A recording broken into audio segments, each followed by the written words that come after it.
السلام علیکم ورحمۃ اللہ وبرکاتہ۔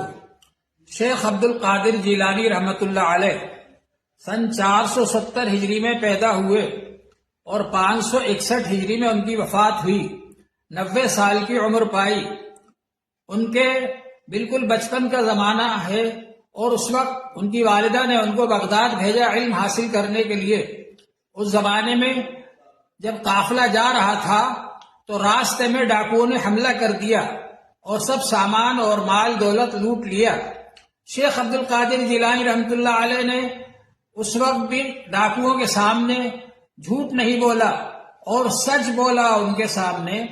ڈاکوؤں نے پوچھا کہ تمہارے پاس کیا ہے؟ تو انہوں نے کہا میرے پاس 40 دینار ہیں اور وہ بغل میں میری والدہ نے آستین میں سی دیے ہیں۔ چنانچہ ڈاکوؤں نے دیکھا تو 40 دینار نکلے۔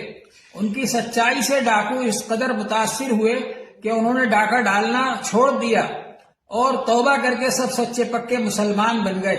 یہ تو ان کے بچپن کا واقعہ ہے۔ جب وہ عالم ہو گئے تو اس کے بعد ہزاروں لوگوں نے ان کے ہاتھ پر بیعت کی اور توبہ کی اور گناہوں کو چھوڑ دیا اور پکے سچے مسلمان بن گئے۔ اور حضرت شیخ عبد القادر جیلانی رحمۃ اللہ علیہ کا وعظ سن کر ہزاروں کی تعداد میں لوگ مسلمان ہو گئے۔ اور شیخ عبد القادر جیلانی رحمۃ اللہ علیہ اپنے زمانے کے اولیاء کرام کے سردار تھے۔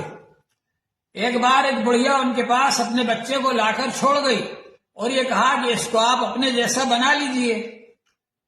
کچھ دنوں کے بعد جب وہ بڑھیا آئی دیکھنے کے لیے تو اس نے دیکھا کہ ان کا بچہ چنے کھا رہا ہے۔ شیخ عبد القادر جیلانی رحمۃ اللہ علیہ کے پاس گئی تو وہ مرغا کھا رہے تھے۔ تو بڑھیا کو بہت غصہ آیا اور کہا کہ آپ تو مرغا کھا رہے ہیں اور میرے بچے کو آپ چنے کھلا رہے ہیں۔ تو حضرت شیخ عبد القادر جیلانی رحمۃ اللہ علیہ نے جو مرغا کھایا تھا اس کی ہڈیوں کو جمع کیا اور اس سے کہا قم باذن اللہ، اللہ کے حکم سے کھڑا ہو جا۔ وہ زندہ ہو گیا اور زندہ ہو کر اس نے اذان دی۔ شیخ عبد القادر جیلانی رحمۃ اللہ علیہ نے فرمایا تیرا لڑکا بھی جب اس مرتبے پر پہنچ جائے گا تو وہ بھی مرغا کھائے گا، لیکن جب تک چنے نہیں کھائے گا وہ اس مرتبے تک نہیں پہنچ سکتا۔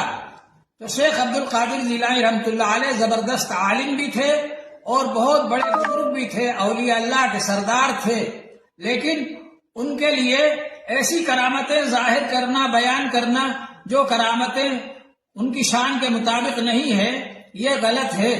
جو صحیح کرامتیں ہیں وہ ان کے بارے میں بیان کرنا چاہیے۔ اور وہ اپنے وعظ و تقریر میں خالص توحید کی دعوت دیتے تھے۔